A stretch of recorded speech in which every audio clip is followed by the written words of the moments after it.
Existe uma espécie de bambu japonês chamado moço, e quando você planta a semente do moço, os primeiros 4 anos não acontece absolutamente nada visível.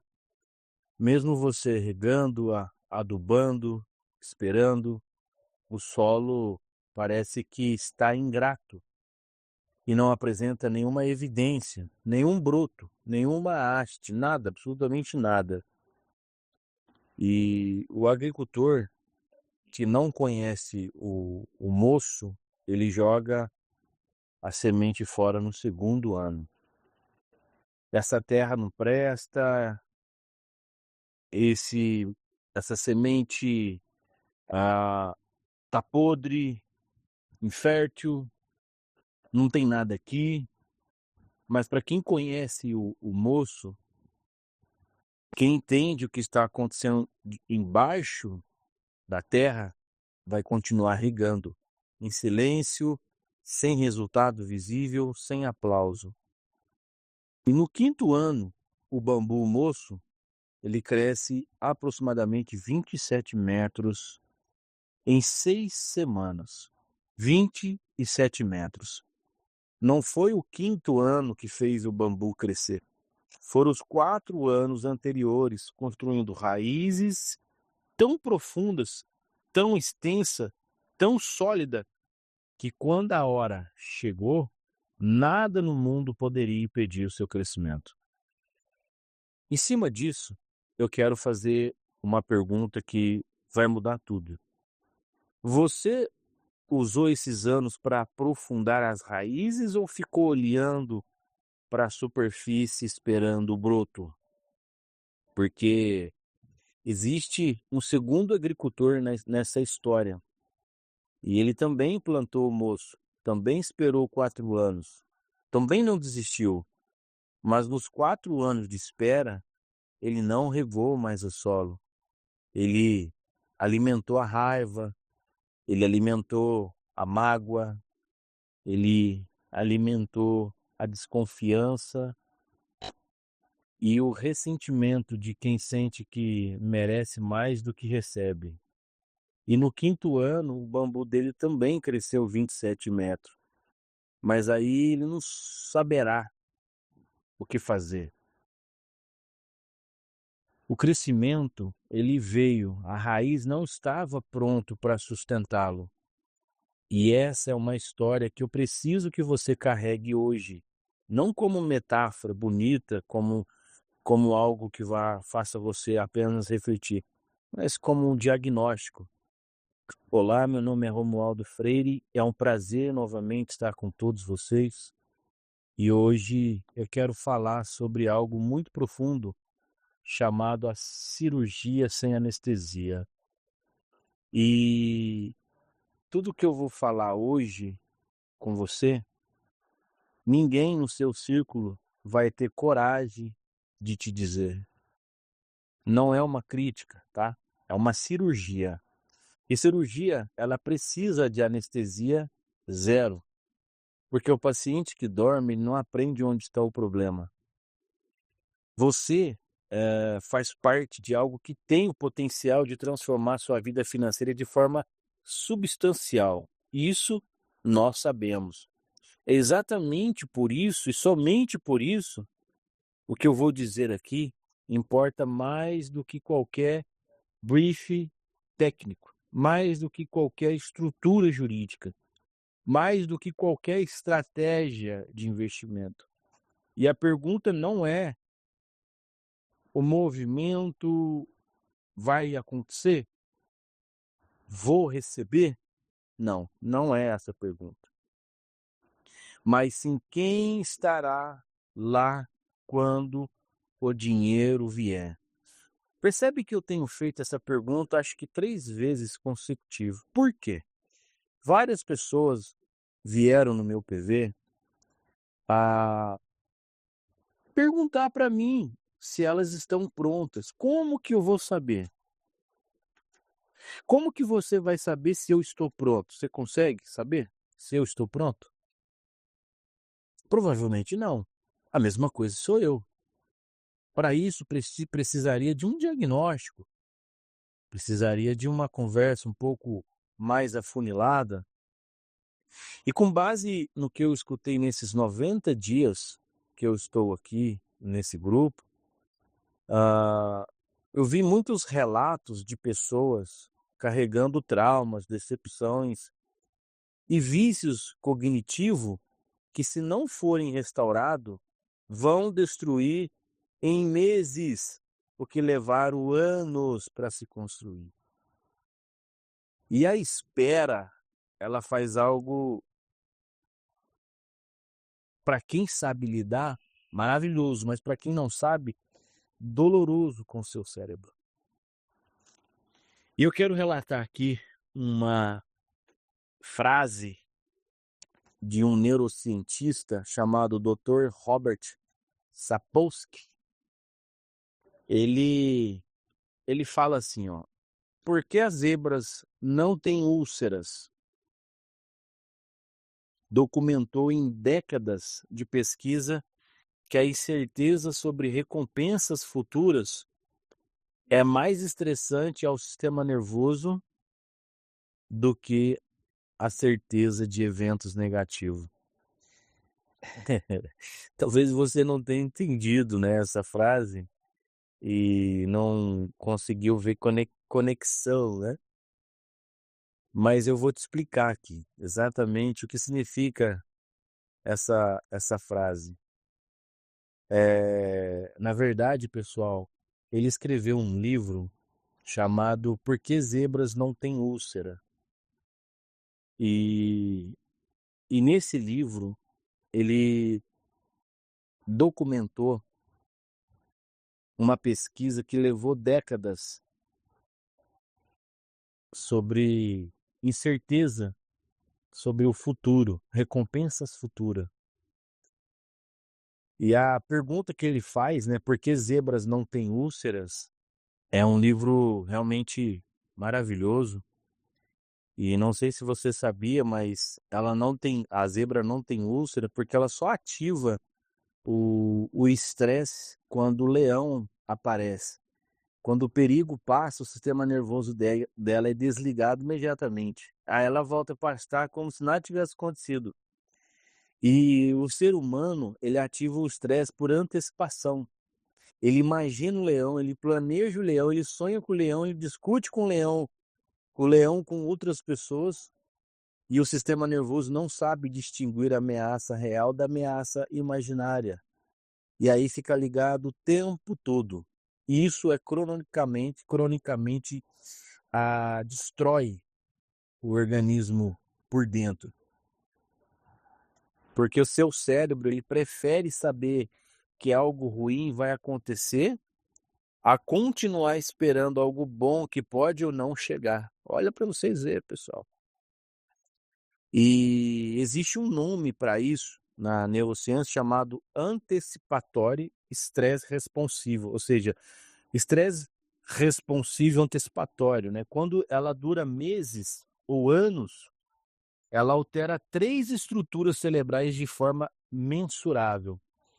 O primeiro ano, o hipocampo, ele basicamente encolhe, comprometendo a memória e o aprendizado. O segundo, o córtex pré-frontal, perde a espessura e ele compromete julgamento e planejamento. O terceiro, a amígdala hiperativa, que é o centro do medo e da reatividade emocional, ela fica em estado de alerta permanente.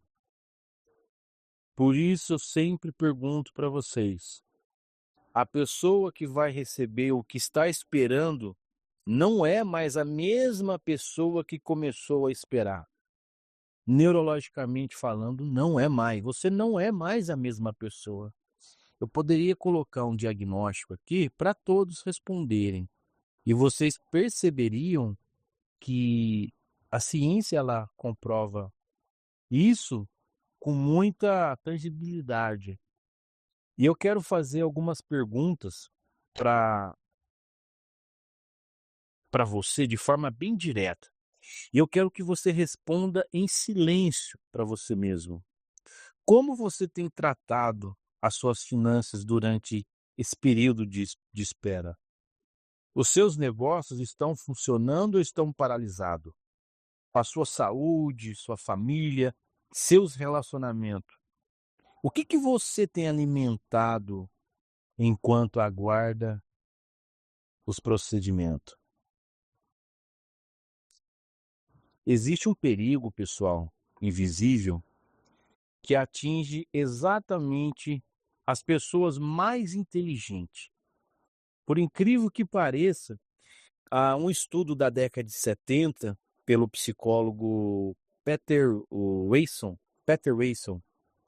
ele demonstrou que o cérebro humano, ele busca ativamente informações que confirmam o que ele já acredita. E ele ignora ativamente o que contradiz, ou seja, o oposto. Isso aí, ele é chamado pela psicologia de viés de confirmação. E tem uma camada muito mais profunda nisso. Por exemplo, quando você acumula anos de estudo em uma área, seu cérebro ele cria o que neurocientista, o David Eagleman, nome dele, David Eagleman, ele chama de prisão da especialização. Ou seja, suas trilhas neurais ficam tão profundas que qualquer informação nova, mesmo que verdadeira, é automaticamente rejeitada se não couber no seu modelo mental. Olha para vocês verem. Tenta discutir com um padre sobre Bíblia. Tenta discutir com um pastor sobre Bíblia. Tenta discutir com um professor de matemática sobre cálculo. O que eles vão falar para você? Ô, meu querido, que isso, cara? Eu tenho o triplo da sua idade. Eu consigo fazer cálculo que você nem imagina que exista. E usa isso como artifício para ignorar, reprimir a informação. E já eu vou falar por que eu estou falando sobre isso, tá, pessoal? Existe um estudo no MIT de 2019,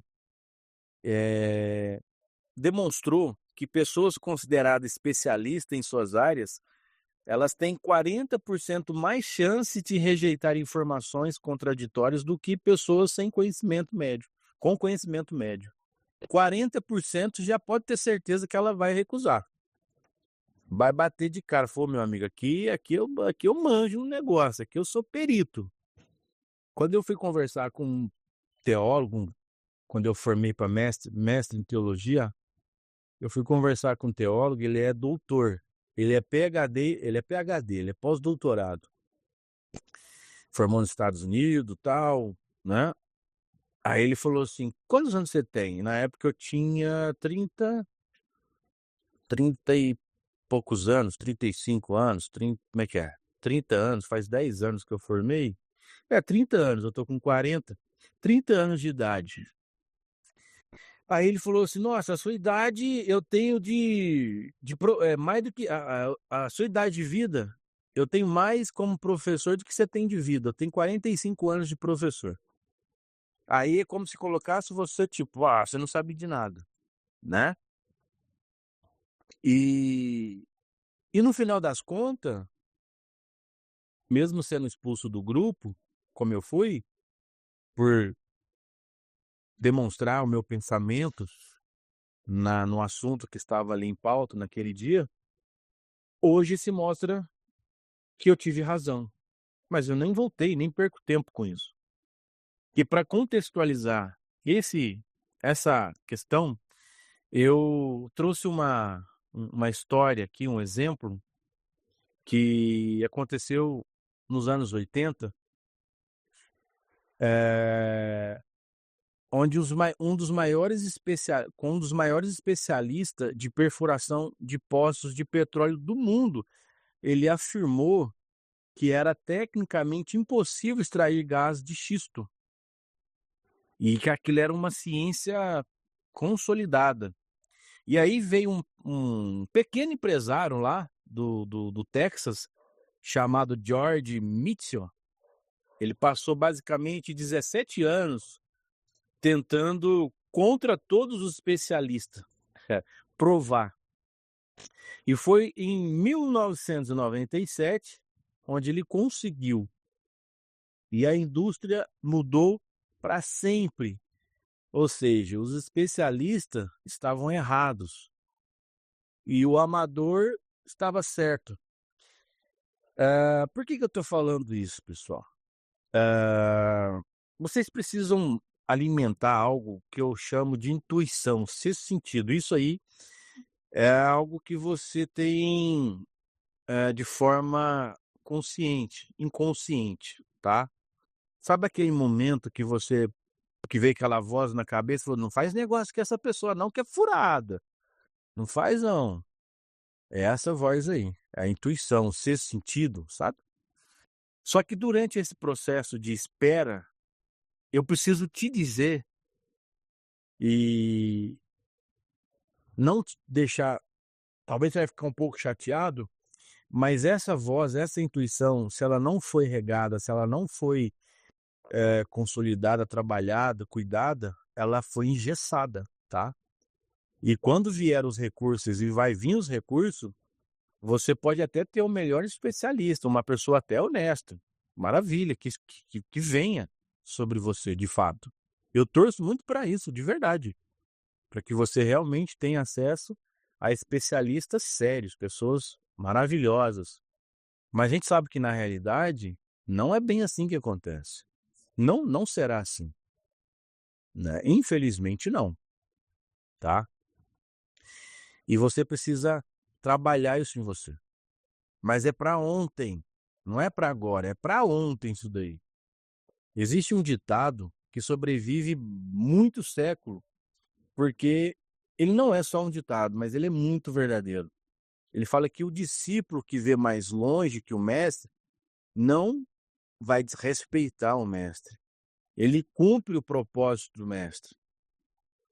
E quem pratica artes marciais, eu pratiquei artes marciais muitos anos da minha vida, Kung Fu, alcançando graduação.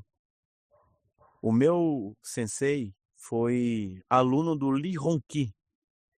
Lee Hong-ki, se você pesquisar na internet, você vai ver que foi aluno do Ip Man, mestre do Bruce Lee. E por que eu estou falando isso? O meu sensei, ele conseguiu o nono dan, 9 vezes faixa preta. E a disciplina dele era fora da realidade, fora da curva. Treinou com um chinês durante 40 anos, 30, 40 anos, né? Ele faz reciclagem até hoje, ele já é um senhor de idade. E ele ultrapassou o mestre de alguma forma, porque ele fez jiu-jitsu. Hoje ele é grau 2 em jiu-jitsu. Ele formou em Muay Thai Boran, ele é faixa preta em Muay Thai Boran, fez karatê Kyokushin e também karatê Shotokan. Ou seja, ele ampliou a versatilidade dele de artes marcial, onde ele treinou pessoas bem conceituadas aí no Rio de Janeiro, né? Então, o que eu quero dizer para você? Ele nunca desrespeitou o mestre, ele vai até hoje fazer reciclagem. Olha para você ver que legal. Ah, mas o mestre tá velhaco também, pô, né? Não estamos falando sobre isso, estamos falando sobre conhecimento, né? E habilidade, obviamente, mas a idade, se você pegar eu, por exemplo, contra o Leon, que eu tomo um cacete e nem vejo. Eu posso ser mais forte de músculo, mas o cara é muito mais ágil, né? Porque eu parei no Kung Fu, eu vou lutar Kung Fu com um mestre especialista em Kung Fu, vai dar ruim, né? Já o meu sensei não. Ele já especializou em outras artes marciais, que ele já conhece os pontos fracos, né, do Kung Fu e pode usar o Muay Thai, pode usar o Jiu-Jitsu, né, pode usar o Karate Shotokan, entende o que eu quero dizer para vocês? Então, quem não consegue enxergar isso, basicamente já começou a perder.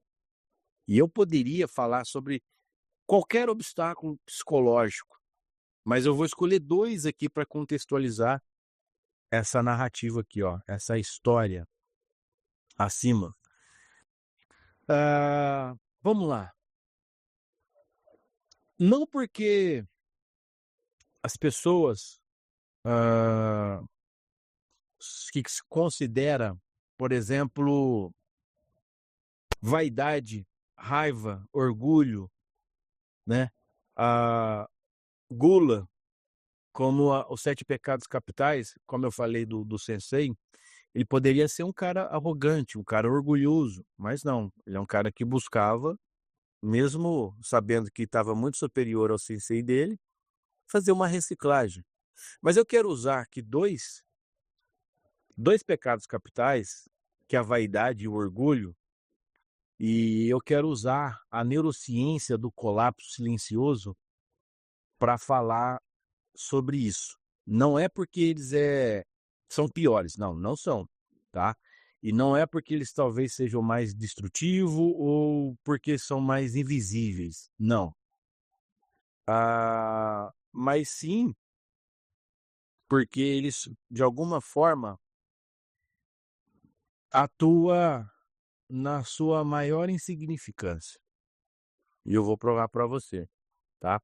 A pessoa que tem medo e sabe que tem medo é, é diferente da pessoa que tem inveja, certo?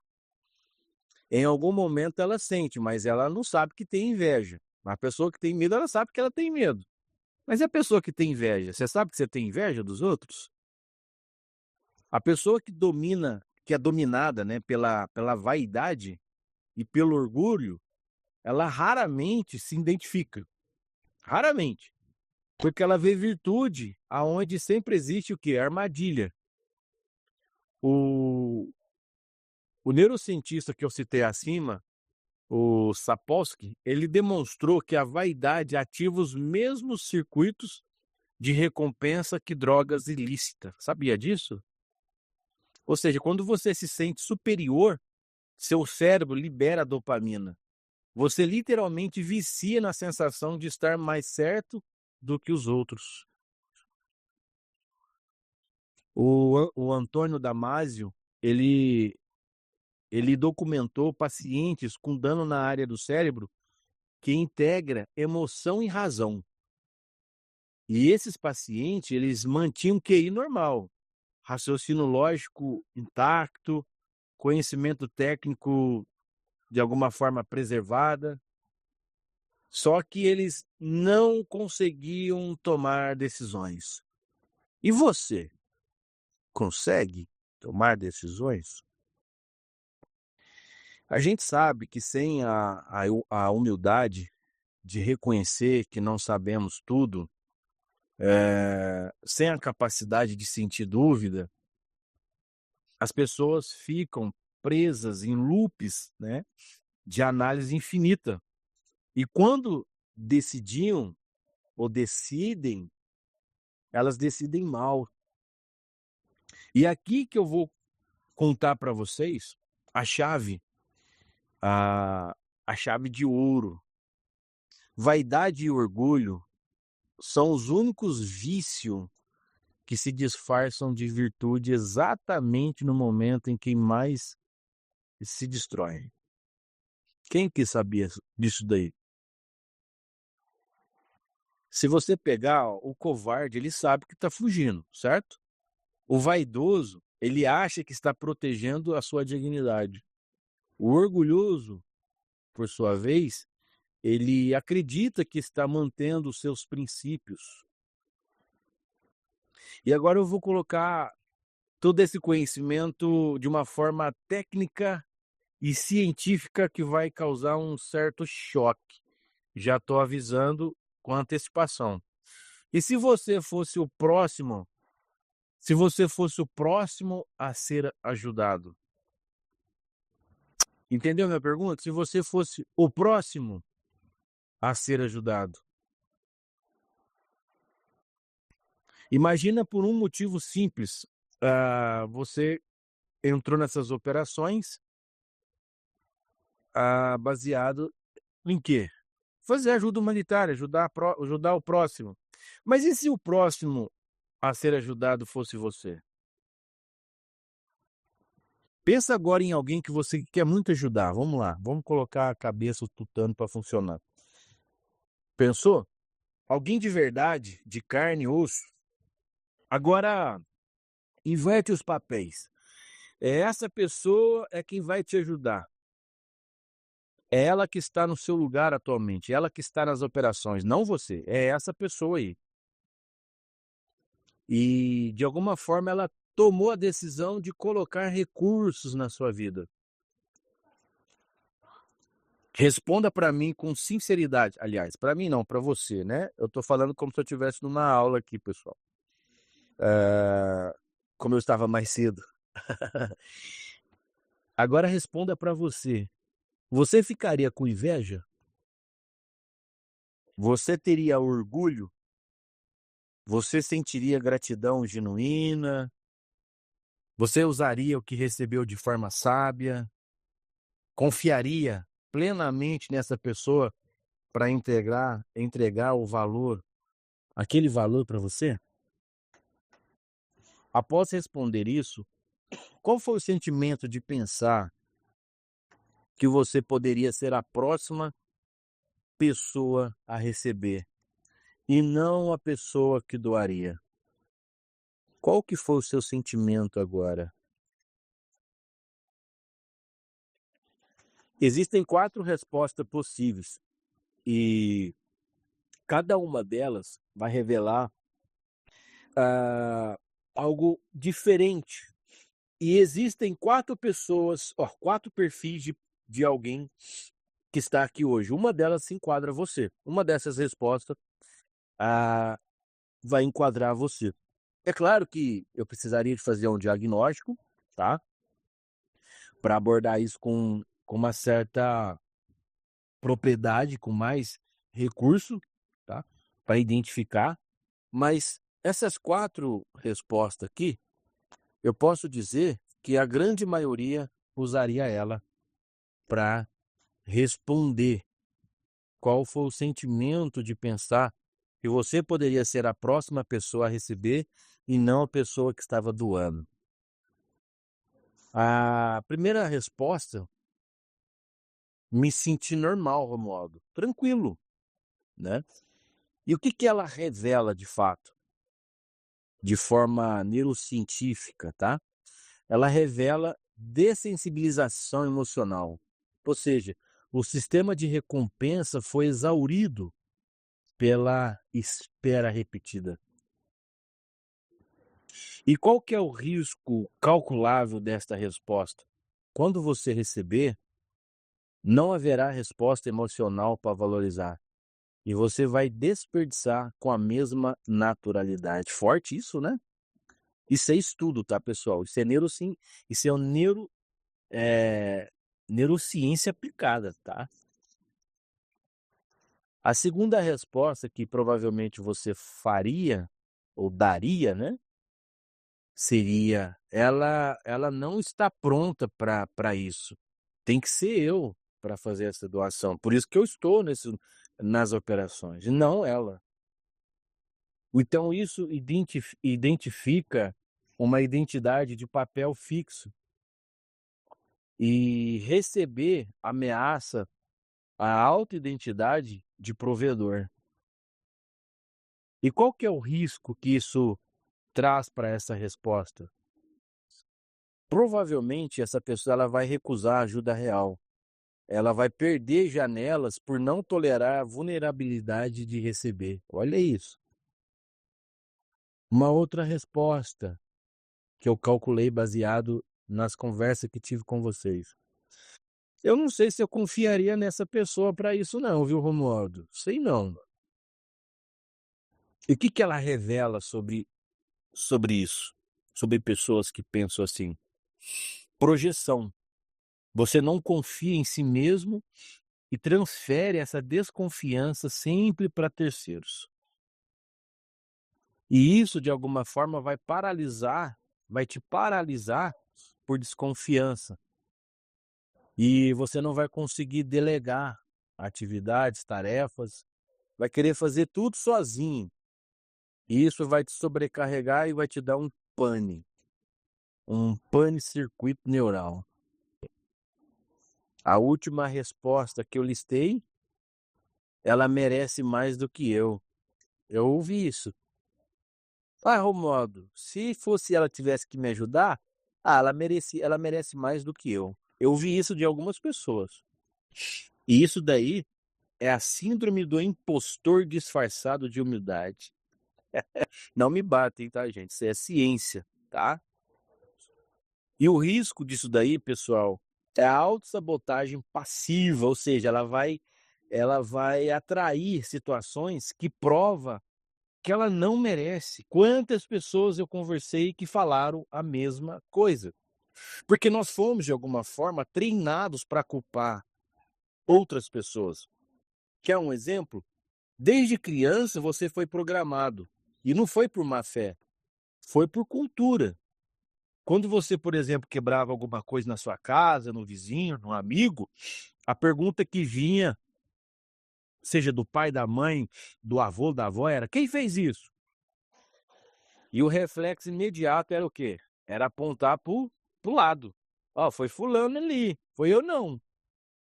E esse padrão ele ficou gravado no sistema límbico e é automático, é pré-consciente.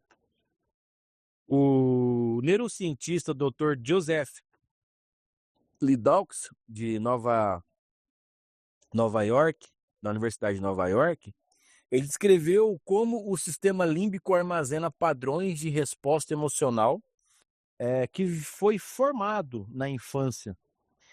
E aí, isso vai, de alguma forma, sendo disparado automaticamente na vida adulta. E não passa por um filtro racional do córtex pré-frontal. Olha para vocês, ele não passa. Ou seja, você não decide culpar o outro, você já culpou antes de perceber que estava culpando. Porque foi automático. Entende? E qual que é a projeção futura para isso, pessoal? Quando os erros vierem por falta de preparo, e eles virão, pode ter certeza disso, porque gestão de patrimônio real, ele tem uma certa curva de aprendizado. Provavelmente, com muita certeza, você vai culpar o advogado, o gestor, o consultor, o especialista, o pedreiro, o padeiro, o tinteiro, o pintor, o mecânico, menos você. E quando você faz isso, você vai o quê? Se privando do único dado que poderia salvar a sua trajetória, que é o feedback da realidade que você vive. Quando você assume responsabilidade, não significa humilhação. Esse mecanismo é o único ato que confere poder de fato na sua mão. Só que as pessoas elas não se dão conta desses detalhes, elas estão ligadas no piloto automático. Eu gostaria muito, de verdade, de gravar áudios um pouco mais profundo aqui, mas eu sinto que temos muitas pessoas que não estão entendendo nem o básico. Então eu vou me segurar um pouco aqui, tá? Eu vou listar para você ter uma ideia, 5 estruturas de quem vai receber valores altos, tá? E a preparação técnica, ela não é opcional, tá? Ela não é opcional. Ela é exatamente o que separa quem multiplica de quem vai perder. E vai perder em silêncio.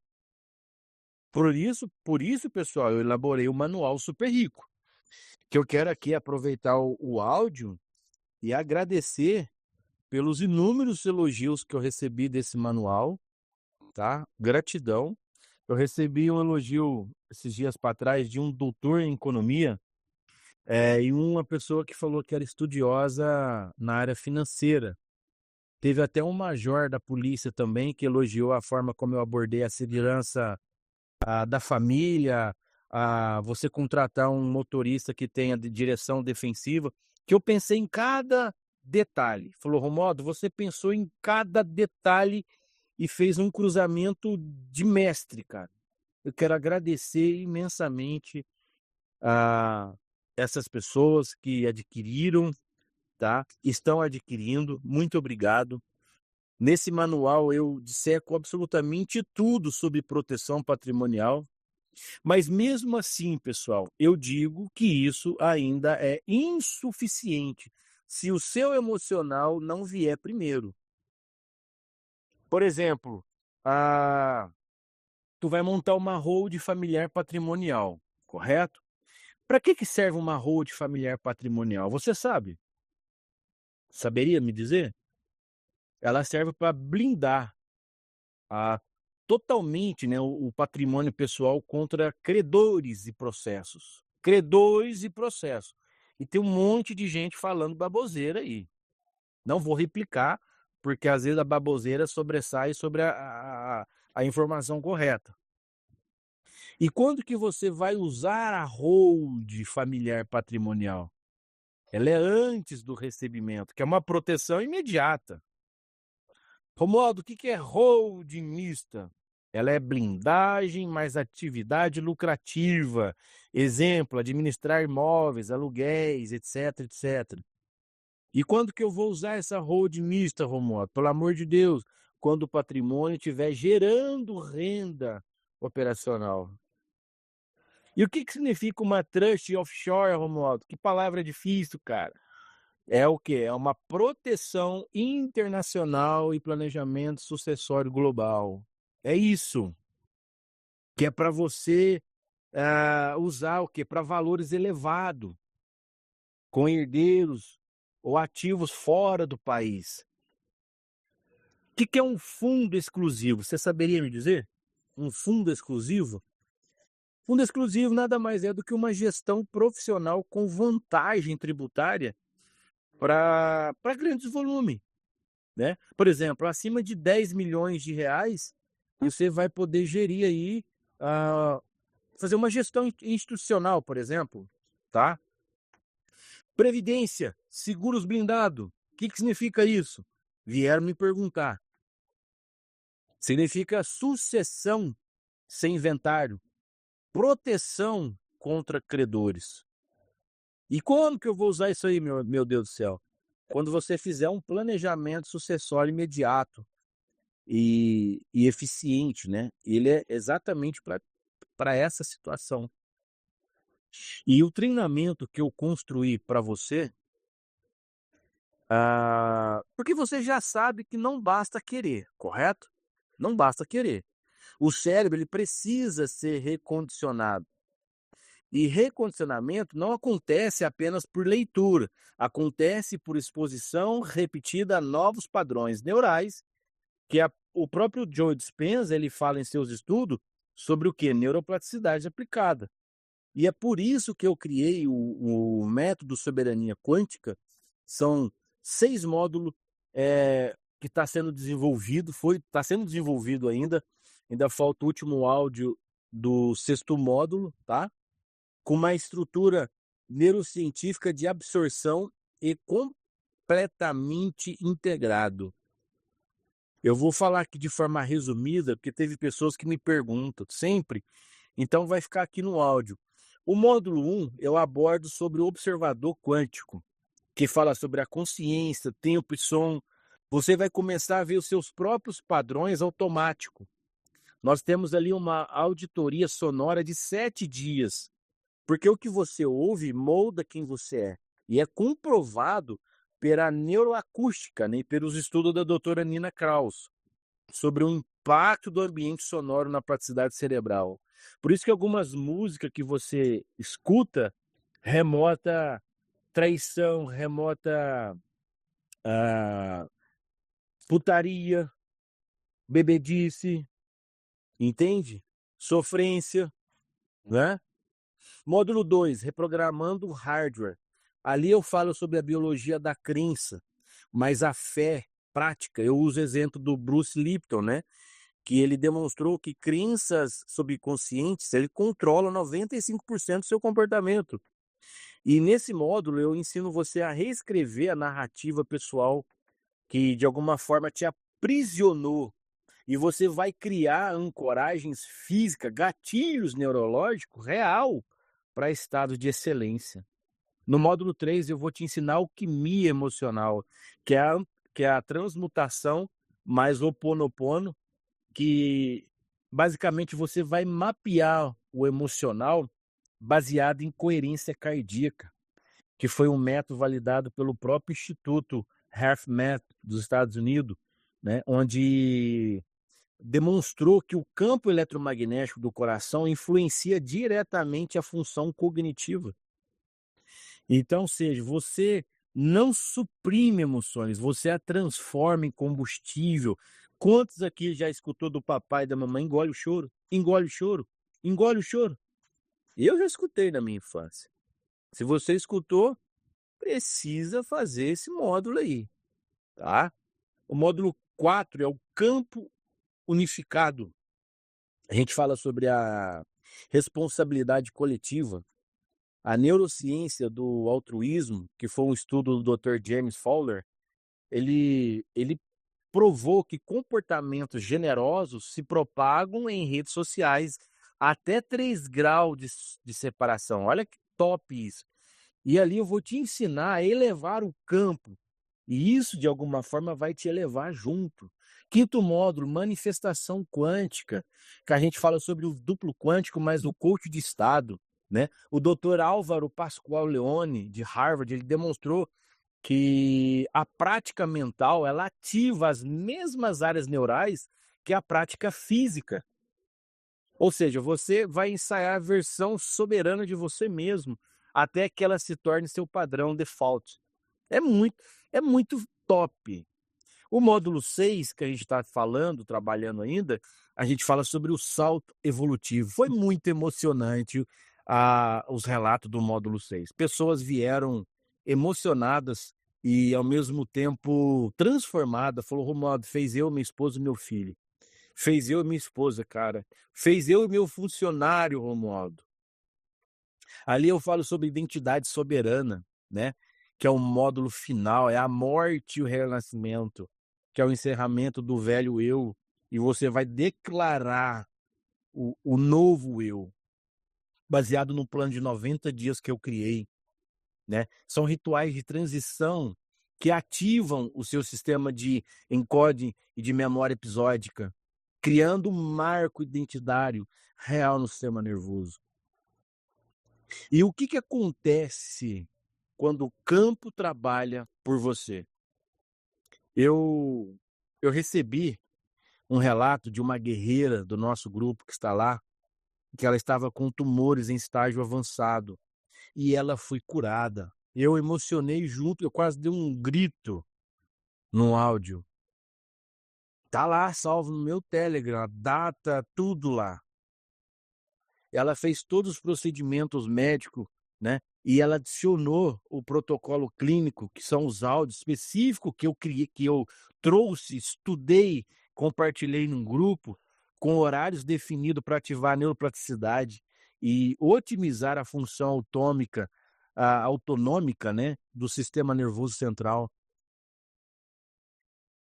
Do ponto de vista neurocientífico, isso é coerente, né? O doutor Fabrizio Benedetti, da Universidade de Turim, ele publicou extensa pesquisa sobre como o estado de coerência e intenção positiva ativa a liberação endógena de opioides, dopamina e ocitocina, que otimiza os recursos imunológicos regenerativos do organismo. Olha que top isso! Frequência, pessoal, não é misticismo, tá? É física ondulatória aplicada à biologia humana. Coloca isso na tua cabeça, pelo amor de Deus, tá? E eu sei que a espera machucou, feriu, frustrou. Sei que fez pessoas brigarem com amigos, com parentes, com familiares. Sei que criou feridas que parecem fundas demais. Mas a neurociência, ela nos diz algo extraordinário. A plasticidade cerebral não tem prazo de validade. Eba! Não tem. E foi comprovado pelo Dr. Michael Merzenich, que foi considerado o pai da neuroplasticidade moderna, que ele demonstrou que o cérebro adulto ele pode reorganizar estruturalmente em resposta a novos padrões de ativação, em qualquer idade. Vocês estão lembrados do bambu moço? 4 anos de raiz não foram perdidos, elas foram necessárias. A questão agora é simples: o que você vai fazer com esse solo que foi preparado? Tudo, eu falo para você, tudo pode ser reescrito. A história que você carrega pode ter um próximo magnífico, belíssimo capítulo diferente. Mas isso exige uma decisão, e essa decisão tem que ser tomada nesse exato momento. Vamos criar junto uma frequência, né? A frequência da abundância, da soberania, do avanço, não como metáfora bonitinha, mas como estado neurológico real que você vai construir, módulo a módulo, áudio por áudio, exercício por exercício. Eu vou mandar aqui embaixo o link do livro para você adquirir. São 2 livros, adquire. Ali tem o meu contato, vem falar comigo. Eu quero participar do grupo, cara. Me coloca nesse grupo. O que eu preciso fazer? Tá? O manual está disponível para quem quer começar pelos fundamentos técnicos agora. Eu agradeço mais uma vez os peritos, os especialistas que criaram esse belíssimo conceito para mim, esse elogio. Eu agradeço e eu recebo com muita humildade e consideração, de verdade. O grupo de estudo avançado, ele está aberto apenas para quem está pronto. Se você está pronto, o convite é para você, tá? O meu e-mail é contato@portalquântico.online. Se quiser me mandar um e-mail, me envie, tá bom?